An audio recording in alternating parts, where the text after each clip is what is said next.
बच्चों will discuss about the principal quantum number in this class. ठीक है, it represents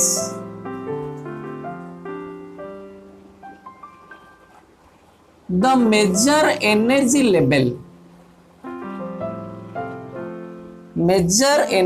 level और orbit from which the electron belong to.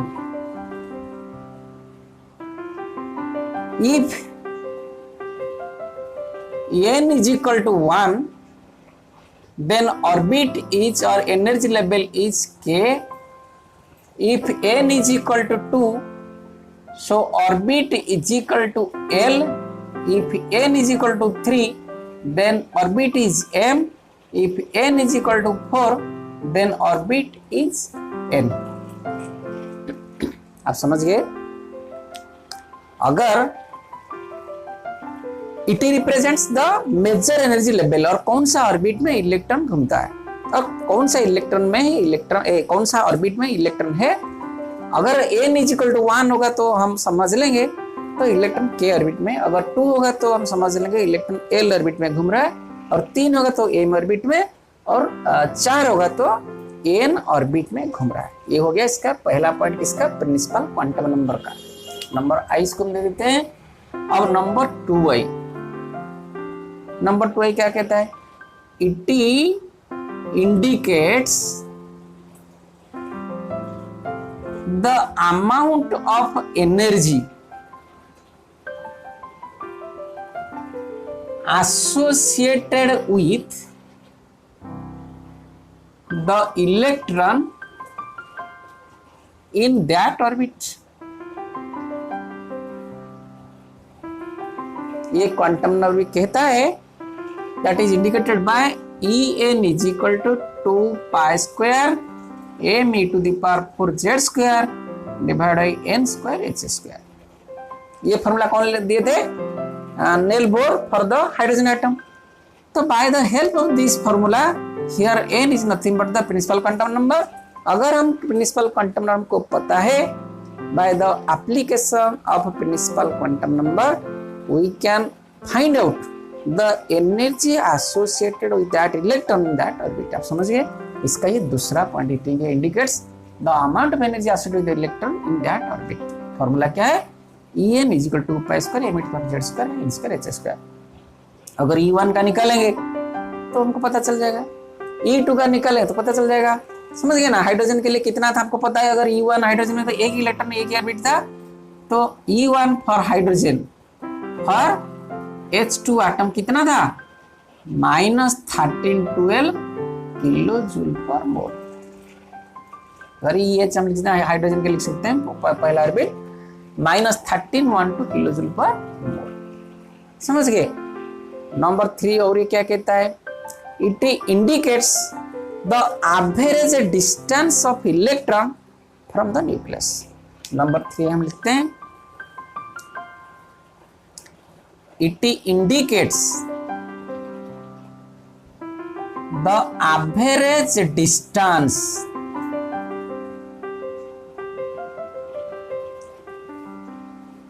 of an electron or of the electron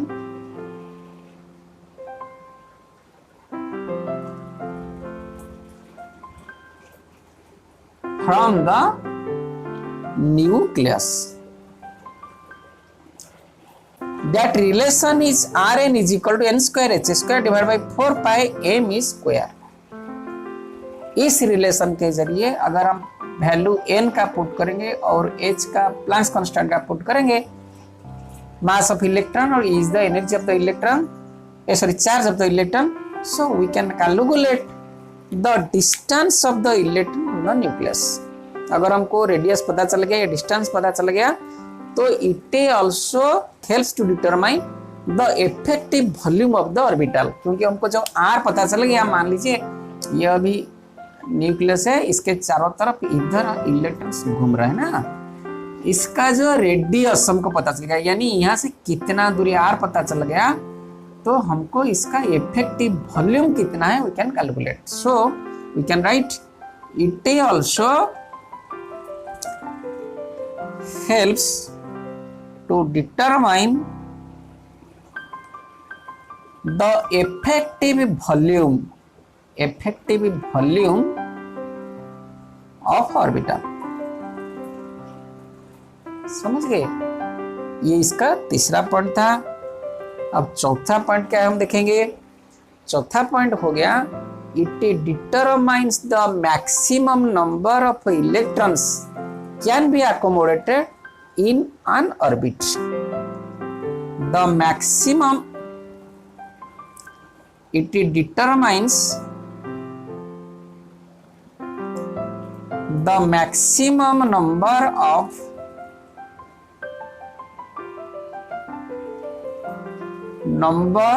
of electrons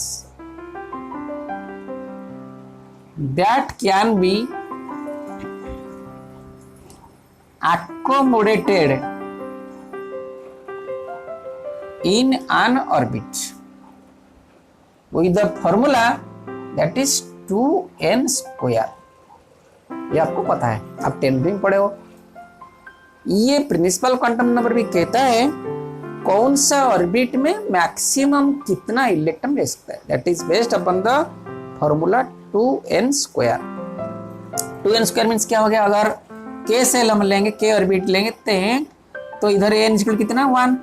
सो कितना हुआ 2n square is equal to 2 into 1 2 square is equal to 2.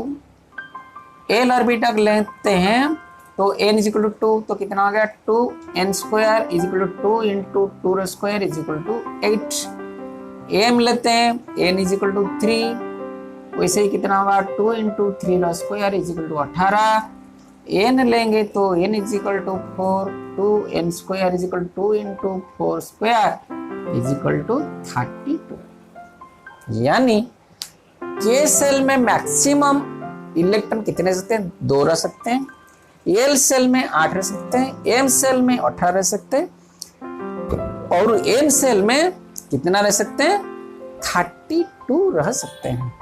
आप समझ गए. ये principal quantum ये भी कहता है भाई कौन सा सेल में मैक्सिमम कितना नंबर ऑफ इलेक्ट्रॉन्स अकोमोडेट हो सकता है. अब लास्ट वन देखते हैं इसका क्या है. आप इसको नोट कीजिए. अभी हम इसको मिटा रहे हैं. ठीक है. It also indicates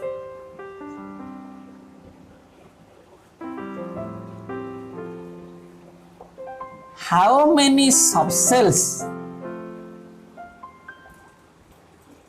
are associated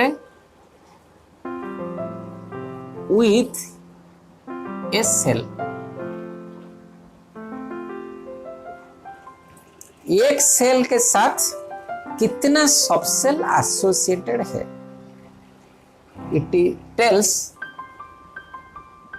it says the number of subcells associated with a cell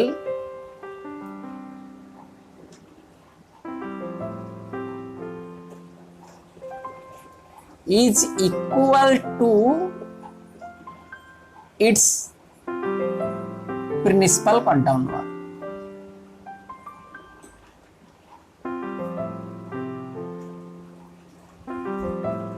इसका मतलब क्या है. मान लीजिए k सेल का n का वैल्यू कितना है 1 है.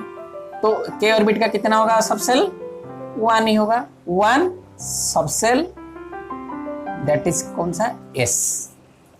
क्योंकि बोलता है ना it is says the number of subshell से associated with the shell is equal to principal number. इसका प्रिंसिपल नंबर कितना है 1 है. तो सबसेल कितना होगा 1 होगा that is s. n is equal to that is l orbit. इधर कितना होगा 2 सबसेल कौन सा है S और P. समझ गए आप. तीसरा n is equal to 3 m orbit 3 subshell S P D. n is equal to 4 n subshell 4 S P D F.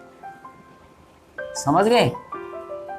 यानी पहला सेल का एक सबसेल है, K सेल का एक सबसेल है, दूसरा सब सेल का 2 sp, तीसरा सेल का यानी m का spd और चौथा n इक्वल टू 4 यानी n सब सेल का spdf। समझ गए बच्चे? तो आप देखिए how the principal quantum number helps to tell about the position and the energy level of the electron।